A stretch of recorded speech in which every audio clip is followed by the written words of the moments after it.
So just a bit of context. Obviously, the story is about two girls and their friendship. The moment that I'm going to talk about, it's really where their friendship really gets kind of cemented, I guess, by the sharing of vulnerabilities.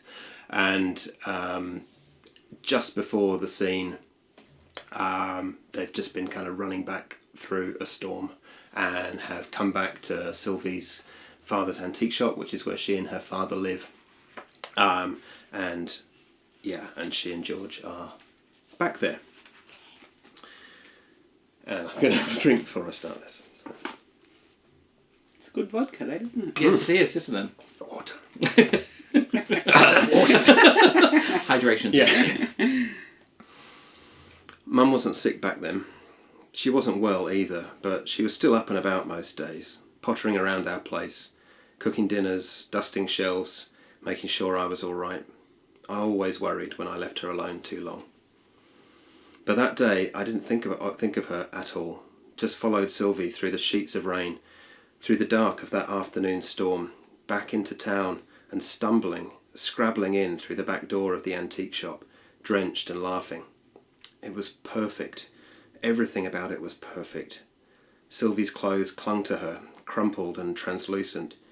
I was shivering, but not from the cold.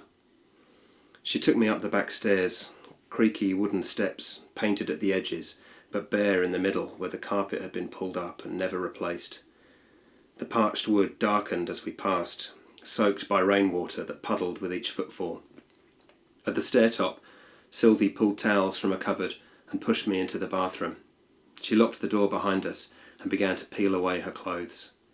I stood there, mute and frozen, staring as she sloughed her garments like a wet pelt, revealing goose-pimpled skin, pink from the cold. Water dripped from my pants, from my nose, from the tips of my fingers, puddled at my feet. Sylvie stepped into the porcelain tub and drew back the curtain. Water struck the material and steam filled the room. Her silhouette turned and turned, and I imagined the water streaming down her nakedness in silvery runnels, spiralling down the plug hole beneath her toes. She poked her head round the edge of the curtain. "Are you going to stand there shivering all day?" My fists clenched and unclenched. I reached a hand under my sodden top and pinched my side until the pain brought tears to my eyes, brought me back to the room. I turned away from Sylvie and began methodically to take off my clothes. I should have been cold, but I was burning, inside and out. I didn't want her to see me. My eyes stung with tears. First, I unbuttoned, then peeled away my shirt, let it drop to the floor at my feet. Then I pulled my t-shirt over my head, shrinking from the clammy feel of cotton dragged across bare skin. I unbuckled my belt and slid down my pants. They gathered around my ankles, snagged by the boots I'd forgotten to remove. I crouched awkwardly, terrified to bend, so ashamed to be this exposed, flushing so hot that the moisture came off me as steam. I pulled at the laces, ripped at the double knot that had seemed so sensible when I'd tied them that morning. By the time I'd tugged my jeans, all bunched and tangled from around my ankles, Sylvie was stepping out of the shower, wrapping a towel around her. I felt a warm hand on my shoulder and shuddered. Sylvie crouched, put her arms around me, rested her head against my shoulder blade, her hair still warm and wet from the shower.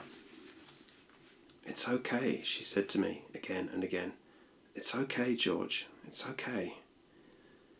When I stood up, when I turned around, head drooped, so heavy with shame, burning, she didn't gasp as I'd expected. She didn't turn away. When she saw the scars, she didn't flinch, and for that I will love her forever. Instead, she reached out to me, warm shower water still dripping from the dark tendrils of her hair. She looked up at me, looked without turning away, her brown eyes, murky pools that I felt myself falling into. I sucked in breath when she touched me, her pale, bony fingertips tracing the calligraphy of half-healed cuts and gashes. The shower roared and roared, the bathroom filled with steam. When she placed her hand over my heart, I shook, and the tears would not stop.